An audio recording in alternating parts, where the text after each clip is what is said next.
So one of the cornerstones of the ASA firewall is going to be access control lists. When a packet comes into the firewall, of course, the first thing that we look at is this packet part of an existing flow? If not, then we start going through our security checks. There's a list of these. You can find it online. You can also just kind of look through those series of checks using Packet Tracer, either from the command line interface or through ASDM. But basically, packet comes into an interface, we check our ACL, and we say, should we even permit this guy? If not, we'll discard it at the interface. If we do want to allow it, then we start looking at things like the destination IP address, look at the egress interface. Once we know the egress interface, that kind of pair of interfaces, we know, is it inbound or outbound? Well, that gets us into things like NAT policies. We can consider our security levels. We can consider, of course, the access control list. You can consider things like quality of service. You can consider things like additional layers of inspection. The whole process of checks and procedures, whether we punt it to firepower or not, it's fairly detailed. But the first stop for packets, besides being in the state table already because it's part of an existing flow, is looking at that access control list. So ACLs should be familiar to you from switches and routers. These aren't a whole lot different, so let's jump into it and take a look.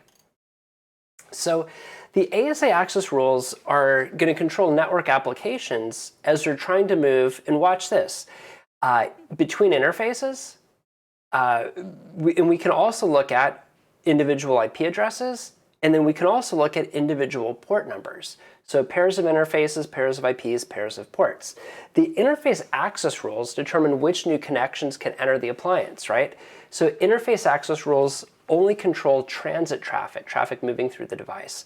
All traffic that's terminating on the appliance is subject to separate management access rules.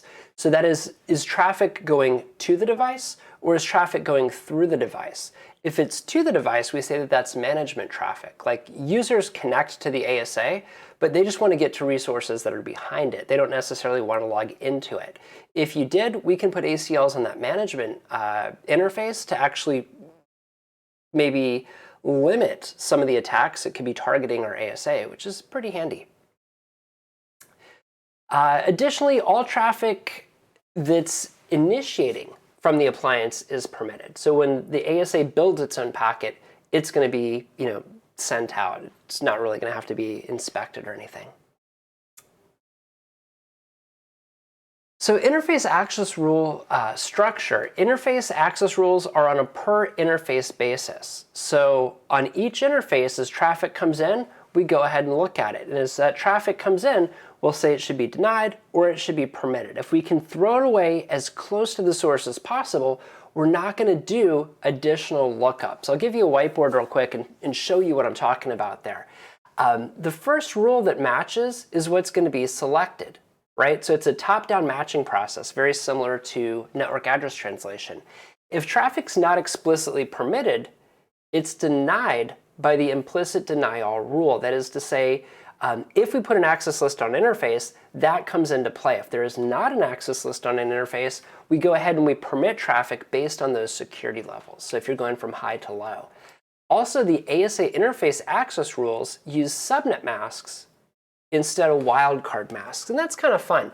Anytime I teach a CCNA class, they say, why do we have to do wildcard masks? And I say, because they want your life to be hard. The ASA engineers thought a bit differently here, and they just use a subnet mask instead of a wildcard mask. You'll find that true on the routing processes as well, which is kind of neat. So looking at our statements here, we've got some deny statements. We've got a collection of permit statements. The idea is that whenever packets come in, again, we look at the source and destination. I use my little envelopes. They work for layer 2, layer 3, and layer 4, right? Assuming TCP, UDP, because you've got those source and destination values. And those are the types of things that we'll go ahead and filter based on. So here we've got an action of deny. Deny what? From source to destination. Permit what? From source to destination. You don't have to specify a service, but it allows us to be more specific. I can come in here and say only TCP port 22. I can permit 10110/24 anywhere, so long as it's HTTP, TCP port 80. And then finally, last but not least, we've got to deny any. Sometimes people will hard code this so that they can see just some hit counts. And then in addition to hard coding that deny any, we can also use the log parameter, not necessarily on the deny any, but on any entry. Any accessless entry can have a log keyword. So then when you have matches, we can kick off a syslog notification to notify the administrator. Can be an indication of compromise in some circumstances. So interface access rules are utilized for stateful filtering. So for all statefully managed protocols and applications, the ASA access rules only need to permit the initial packet of an application. Now let's take that back, breathe in real deeply, and go through it slowly. For all statefully managed protocols, pop quiz, is ICMP statefully managed? Not by default, but it can be. When we ask it to inspect ICMP, that's what it's talking about, stateful protocol inspection. And by inspecting ICMP, when we see traffic go from the inside to the outside, draw some little googly eyes here, well, your firewall is paying attention to that. He's like, oh, here's some little thought bubbles. He's like, oh, that's ICMP. Specifically, it was an ECHA request. It was a type 8. We see the source IP. We see the destination IP. When that reply comes back, it's going to come from the source IP address. It's going to be a type 0, right? 8 is ECHA request, 0 is the reply. We see this, we permit it through, and then we clear that entry from the state table.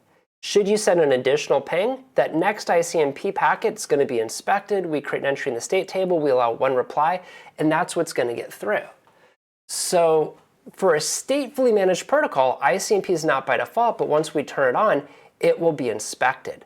TCP and UDP, they do this out of the box. When you look at things like FTP, you look at things like SIP, these are going to be inspected out of the box. So just take that at face value for now, and we'll dive into it in a little bit more detail as we get deeper within the course. So interface access rule behavior, if you don't apply an interface access rule to an interface, what happens? Well, this comes back to that configuration of security levels. You see, on the ASA, all outbound traffic is going to be permitted. So in this case, you'd use an ACL for limiting. Maybe you don't want everybody to go everywhere. Maybe I only want to do some specific things, so I can come back into limit. Well, inbound traffic is going to be denied by default. So in this case, I could use an access control list to permit that traffic, to make exceptions to the rules. And we need to specifically allow connectivity between interfaces with the same security levels. This comes back to those two kind of keywords, intra and inter. In which style did I need to allow hairpinning of VPN traffic?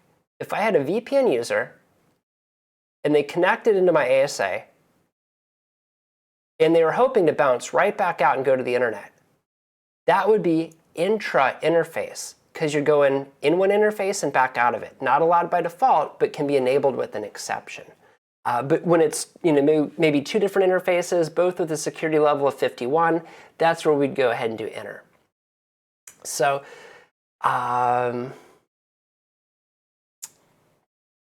right, let's keep moving here. So when we create access control lists, they can be applied inbound or outbound. I don't think that's new to anybody.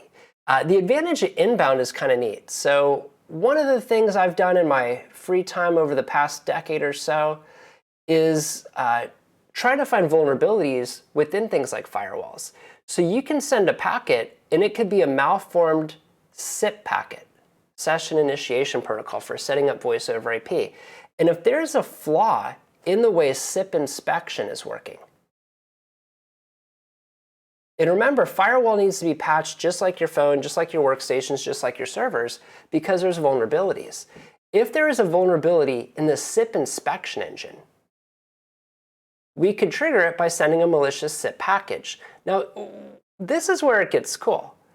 Maybe we use an access control list and we say, you know what? I only want to allow SIP connectivity from my internet telephony service provider, my ITSP. Maybe I only want to allow SIP traffic through the VPN.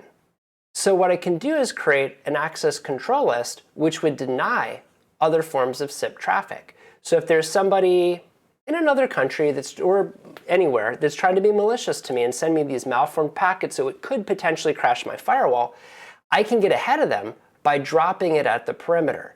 See, if we discard here, we don't continue to do those other lookups. When you start doing things like VPN, deep packet inspection, quality of service, etc., these all require a bit more horsepower, takes more memory, takes more CPU. By discarding unwanted packets early, we don't let it into the firewall so that we start leveraging these more kind of expensive resources and applying them to potentially malicious traffic. We say just drop it early. So when traffic comes in, we want to throw away hostile traffic as soon as possible. Now sometimes you might have lots of different interfaces. Let's say that we trunk my ASA. Just draw down here. Here's my ASA. I've got a trunk link that goes to one of my switches, and maybe I've got 50 VLANs. I can create a trunk interface, and then I can create 50 sub-interfaces, one for each of these VLANs. Now this traffic is coming and going between those interfaces. I can leverage security levels for control. I can also leverage ACLs. Now let's say that of those 50 VLANs, I want to block certain traffic from getting to the internet. It's going to be in this direction. By applying an ACL outbound, I've got one ACL applied in one location that'll apply to all 50 VLANs. So that actually saves me quite a bit of work. That's pretty handy. Now the downside is that all those packets went through the firewall before I dropped them on the other side. If somebody was being malicious, trying to DOS my firewall, they could potentially do it. Again, we want to drop as close to the source to get rid of malicious traffic when possible, but there's different ways to apply these. Last but not least, and this might be a new one for you, is global access lists. We'll get into this in a little bit more detail as we go on, but a global rule, as you could have guessed, governs all connections that go through any interface. So no matter where you come in, doesn't matter, these rules are going to be applied to you. Global is a bit of a new one for the ASA, but it actually saves us a bit of time. So a common strategy is to use only inbound rules on all interfaces. The strategy guarantees that all connections pass through the interface rules once. In some rare occasions, outbound rules may be easier to implement, kind of like what I showed you with the 50 VLANs. But ideally, we want to drop as close to the source as possible. Interface ACL recommendations, some things to think about. It's recommended that you apply ACLs to all ASA interfaces and implement a least privilege policy, so only allow through what's necessary. The simple and often most effective strategy is to apply ACLs inbound on all interfaces. We can place our most specific rules at the beginning of the rule set. We've put our really generic rules at the bottom. And as we see as we go through this journey, global ACLs can help us put those generic general rules at the bottom of all access lists on all interfaces. It's really pretty slick. Other things to remember, we've got the use of object groups, both network object groups and service object groups that can help simplify access control lists.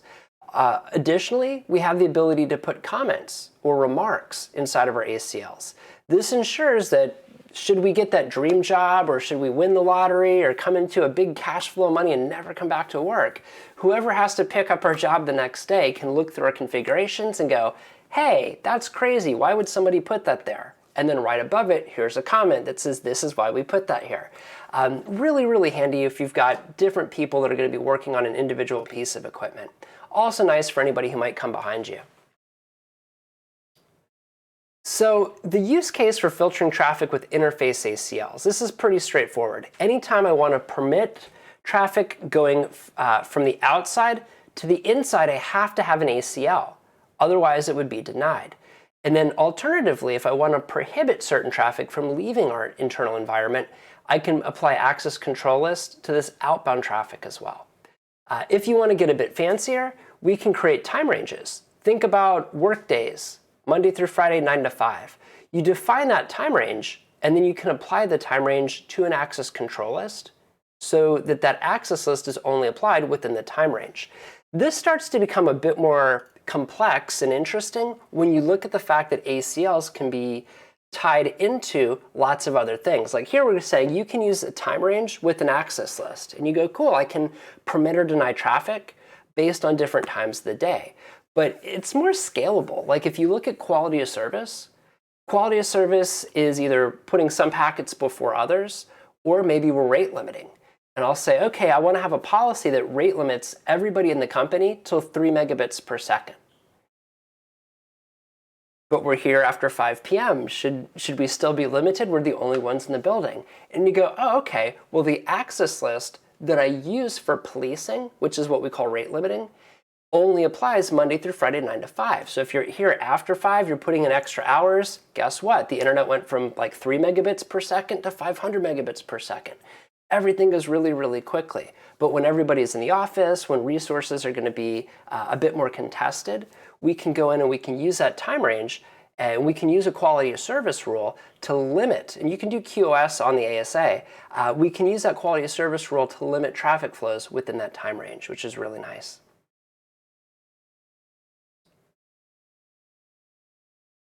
So again, looking at access control lists with ASDM, notice that you've got your regular ACLs here, but over on the right, we've got this time called working hours.